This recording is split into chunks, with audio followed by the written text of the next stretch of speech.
Okay, in traditional method, we say that proportionate of debt equity will have an impact on weighted average cost of capital.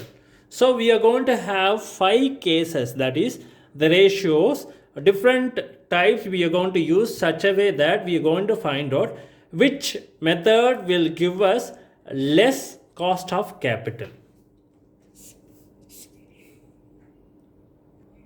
So let's take 5 scenarios in a company. So first, the weight of debt we are going to only use is 10%. So weight of equity is 90%. That is, when the company is you are going to use, let's take about want to raise 1 lakh rupees, we are going to use only 10,000 rupees for debt, remaining 90,000 for equity. So the cost of debt here is 10%, whereas cost of equity is 17%. Let's assume. So if you want to know the weighted average cost of capital, that is 10% weight into cost of capital plus 90% into 17%. So you will get into 100. 16.3% as weighted average cost of capital for first case. Okay. Now we are increasing our debt by to 30%. Instead of 10%, we are increasing the debt to 30%, whereas equity is reducing to 70%. So the cost of debt has slightly increased to 11%. Okay, whereas the cost of equity also has increased to 18%.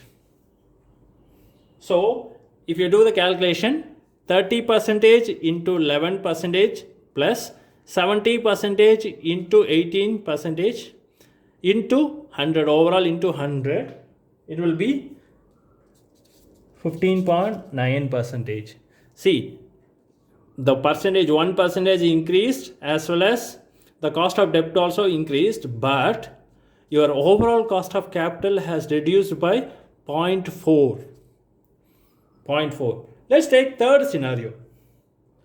We are going to use 50% debt and 50% equity. So now the cost of debt has increased to 12% because the risk level is high for the company. Automatically, the cost of equity also increased to 19% because of the financial leverage. Now the company is taking more risk, means equity holders also require highest return. So let's calculate 50% into 12% plus 50% into 19% into 100, you will get 15.5%. See how drastically the weighted average cost of capital has reduced. Okay, next let's take scenario. So we think that increasing the debt will reduce our weighted average cost of capital. Let's assume the fourth case, we are going for 70% debt, 30% equity. If you are going for 70% debt, automatically the rate cost of debt has increased to 14%. So risk for the company is also increasing. So equity holders also expect higher return. Say they want 21%.